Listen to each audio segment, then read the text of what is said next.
और इस वक्त मुख्यमंत्री योगी आदित्यनाथ क्या कुछ कह रहे हैं, सीधा आपको लेकर चलते हैं।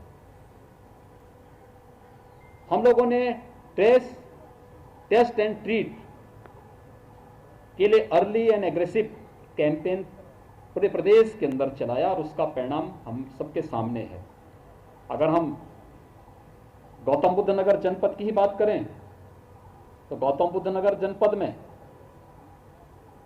यहां पर 27 अप्रैल को 10,000 से ज्यादा पॉजिटिव केस आए थे और आज 400 से कम है। एक अभियान, पूरे अभियान को लेकर के हम लोगों ने वो किया है और प्रदेश के अंदर जब फर्स्ट वेव आई थी तो हमारे पास जो सबसे ज्यादा केस आए थे वह 7,200 आए थे।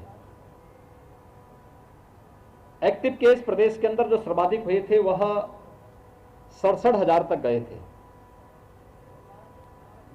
पहला जब केस यूपी के अंदर आया था 2 मार्च 2020 को, तो हमारे पास प्रदेश में न टेस्ट की क्षमता थी, ना कोई भी हमारे पास आइसोलेशन बेड था जहां पर हम कोविड पॉजिटिव का उपचार करा सकें।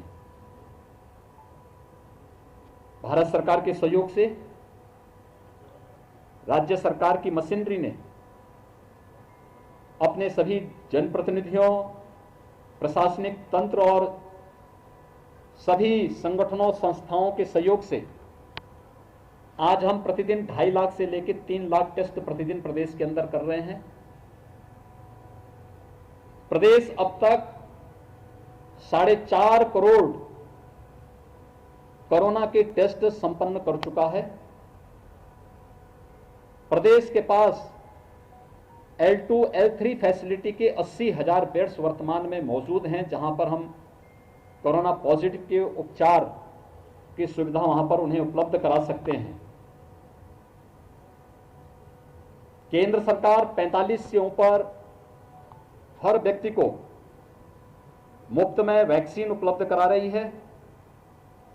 राज्य सरकार 18 से लेकर 44 वर्ष के बीच के हर व्यक्ति को, हर युवा को निःशुल्क वैक्सीन उपलब्ध करा रही है। हम लोग प्रदेश में अब तक 1.5 करोड़ लोगों को वैक्सीन दे चुके हैं और वैक्सीनेशन की कार्रवाई हमारी प्रदेश में युद्ध स्तर पर चल रही है। हम लोगों ने इसके लिए व्यापक कार्य योजना बनाई है। 45 प्लस के लिए वैक्सीनेशन 2500 सेंटर में हमारा अब तक चल रहा था। हम लोगों ने 18 प्लस को 15 मई से प्रारंभ किया था। पहले चरण में हम लोगों ने 7 जनपद लिए थे जहां पर एक्टिव केस और पॉजिटिविटी सर्वाधिक थी। हमने दूसरे चरण में प्रदेश के अंदर अपने सभी नगर निगमों को इसके साथ जोड़ा था और अब तीसरे चरण में हम लोग कल से नगर निगम के साथ साथ हमारी जितने भी कमिश्नरी मुख्यालय हैं वहां पर वैक्सीनेशन के इस कार्यक्रम को 18 प्लस के लिए भी प्रारंभ करने जा रहे हैं। तो कल से 23 जनपदों में हमारे वैक्सीनेशन की कार्रवाई आगे बढ़ेगी। एक जो आशंका फिर से व्यक्त की जा रही है कि गांवों में कोरोना पॉजिटिव के मामले बढ़े हैं या बढ़ रहे हैं, बढ़ सकते हैं। हम लोगों ने इसकी भी एक व्यापक रणनीति 2 मई से ही प्रारंभ कर दी थी। हमारी निगरानी समिति हर ग्राम पंचायत में है। 97,000 राजस्व गांवों को केंद्र में रख करके निगरानी समिति स्क्रीनिंग का कार्य कर रही है। पेशेंट को वहां पर कोविड पॉजिटिव को जो लक्षण युक्त हैं या संदिग्ध हैं उन सभी को मेडिसिन किट उपलब्ध करवाती है। मेडिसिन किट उपलब्ध करवाने के बाद उनकी एक सूची बना करके ICCC integrated Covid control centre में ये सूची उपलब्ध करवाई जाती है और कोविड कंट्रोल सेंटर से फिर रैपिड रिस्पांस टीम वहां जाकर के उन सभी लक्षण युक्त और संदिग्ध जितने भी लोग पाए जाते हैं उन लोगों का वहां पर कोरोना टेस्ट किया जाता है।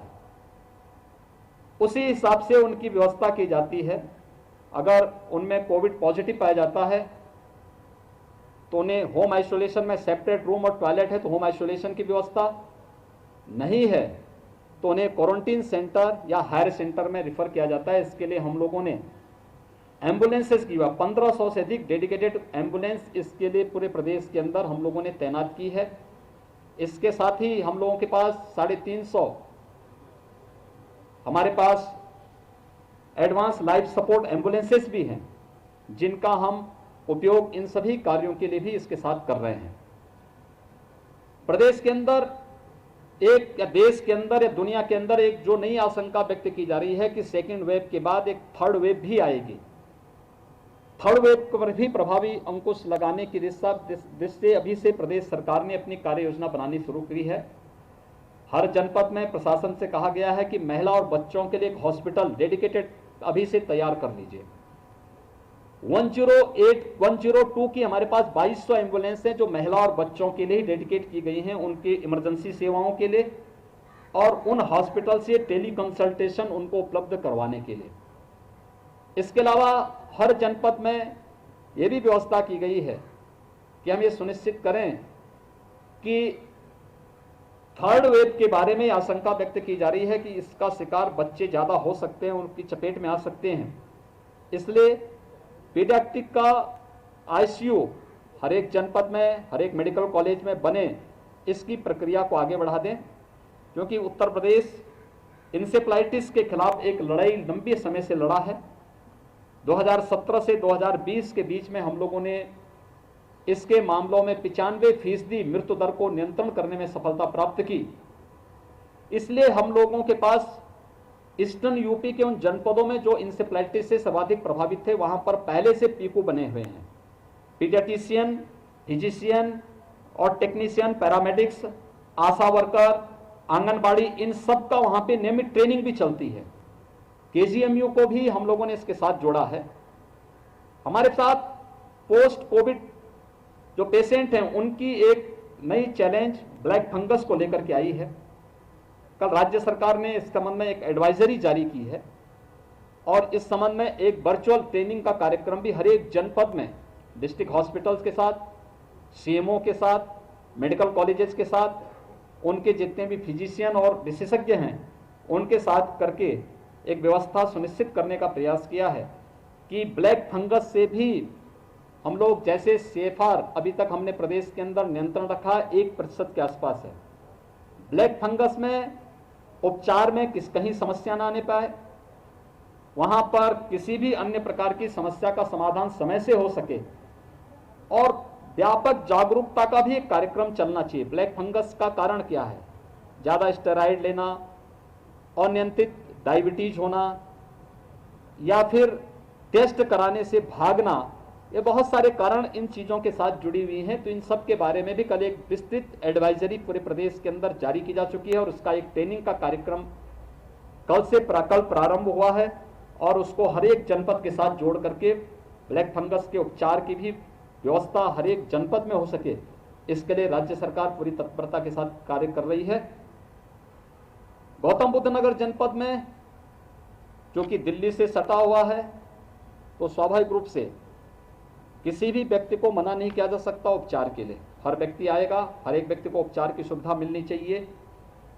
प्रशासन से स्पेशली कहा गया है ऑक्सीजन की कमी कहीं न होने पाए। ऑक्सीजन के लिए हम भारत सरकार के आभारी हैं कि ऑक्सीजन एक्सप्रेस और एयरफोर्स के विमानों के माध्यम से आज ऑक्सीजन की आपूर्ति प्रदेश के अंदर और देश के अंदर की जा रही है। लेकिन इसके साथ ही गौतम बुद्ध नगर जनपद में 3 नए ऑक्सीजन प्लांट भी स्वीकृत हुए हैं जो ऑक्सीजन की आपूर्ति में आत्मनिर्भरता की दिशा में इस जनपद को आने वाले समय में ले जाने में सफल होगा। ये कार्य प्रदेश के अंदर लगातार आगे बढ़ रहे हैं और मुझे विश्वास है आप सबसे ही मेरी अपील होगी कि हम लोग एक महामारी से जूझ रहे हैं, एक महामारी का सामना कर रहे हैं।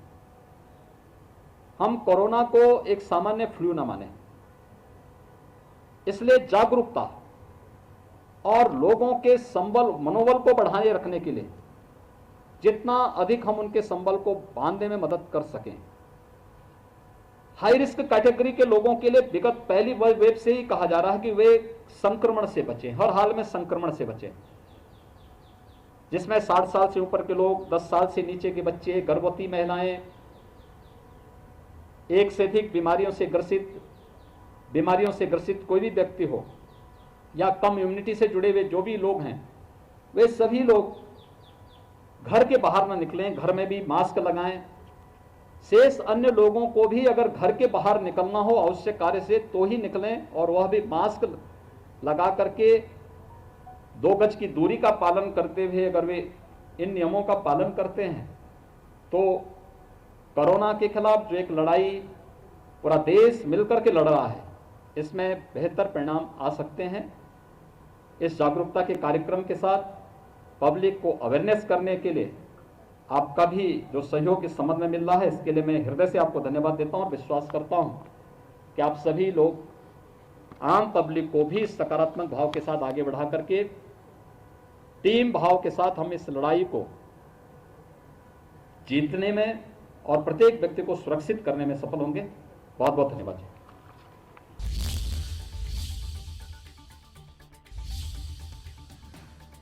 मुख्यमंत्री योगी आदित्यनाथ को आप सुन रहे थे, जो कि जानकारी दे रहे थे प्रदेश में संक्रमण की रोकथाम की तैयारियों को लेकर, वैक्सीनेशन को लेकर भी उन्होंने कई सारी बातों का जिक्र किया और बताया कि किस स्तर पर और किस तरह से, किस तेजी के साथ वैक्सीनेट लोगों को किया जा रहा है प्रदेश में, और कहा कि बीमार लोगों को लगातार मेडिकल किट उपलब्ध करवाई जा रही हैं, होम आइसोलेटेड मरीजों के लिए सुविधाएं दी जा रही हैं। अब तक 4 करोड़ टेस्ट कर चुके हैं उत्तर प्रदेश में। 18 से 44 वर्ष के लोगों को मुफ्त वैक्सीनेशन उनका किया जा रहा है। 1.5 करोड़ लोगों को वैक्सीन अब तक लग चुकी है। इस बात की जानकारी सीएम ने दी और कहा कि लगातार जो कोरोना के केस हैं वो उत्तर प्रदेश में घट रहे हैं।